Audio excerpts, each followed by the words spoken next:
Macmillan Audio presents The Lost for Words Bookshop by Stephanie Butland. Read for you by Imogen Church.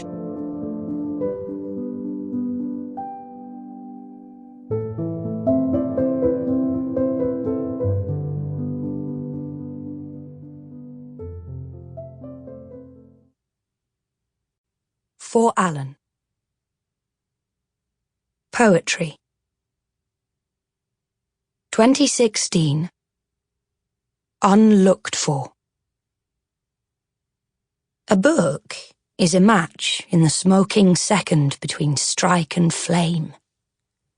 Archie says books are our best lovers and our most provoking friends. He's right, but I'm right too. Books can really hurt you. I thought I knew that the day I picked up the Brian pattern. It turned out that I still had a lot to learn. I usually get off my bike and wheel it on the last bit of my ride to work. Once you pass the bus stop, the cobbled road narrows, and so does the pavement in this part of York, so it's a lot less hassle that way. That February morning, I was navigating around some "it's my buggy and I'll stop if I want to" woman with her front wheels on the road and her back wheels on the pavement, when I saw the book. It was lying on the ground next to a bin, as though someone had tried to throw it away but didn't even care enough to pause to take proper aim. Anyway, I stopped, of course. Who wouldn't rescue a book? The buggy woman tutted, though I wasn't doing her any harm. She seemed the type who went through her days tutting like a pneumatic disapproval machine. I've met plenty of those. They come with the nose ring territory. They'd have a field day if they could see my tattoos. I ignored her. I picked up the book, which was Grinning Jack. It was intact, and a little bit damp on the back cover where it had been lying on the pavement, but otherwise in good nick. It had a couple of corners folded down neatly, making interested right-angled triangles. I wouldn't do that myself. I'm an honourer of books. And anyway, how hard is it to find a bookmark? There's always something to hand: bus ticket, biscuit wrapper, corner off a bill.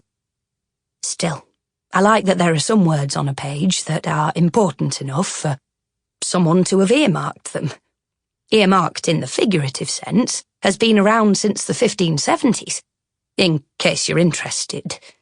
When you work within 5 metres of 4 shelves of dictionaries, encyclopediae, and thesauri, it's just plain rude not to know shit like that.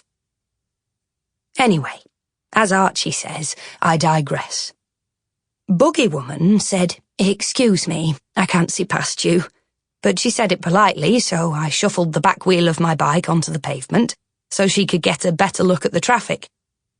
And then I remembered not to make assumptions and judgments. Everyone is allowed to like poetry, even people who tut at cyclists. I said, "Is this your book? It was on the ground." She looked at me. I saw her clock the piercing, and the fact that my hair is black but my roots are brown, and waver. But, to give her credit, she apparently decided not to judge. Or maybe my clean fingernails and teeth swung things in my favour. Her shoulders dropped a little bit. "I can't remember the last time I picked up a book that didn't have lift the flaps," she said, and I almost handed the book over to her right then. But before I could offer it, there was a break in the traffic, and she launched herself across the road, trilling something about going swimming to her kid. I looked around to see if there was someone close by who might have just dropped a Liverpool poet, or be retracing their steps, searching, eyes to the ground. A woman standing outside the off-licence was going through her bag urgently, and I was about to approach her when she pulled her ringing phone out and answered it. Not her, then. No sign of anyone in search of a lost book. I thought about leaving it on the off-licence windowsill, like you would with a dropped glove. But it doesn't take much in the way of weather to ruin a book, so I put it in the basket. Yeah, I have a bike with a basket on the front, what of it? And I kept on my way to the second-hand bookshop. Sample complete. Ready to continue?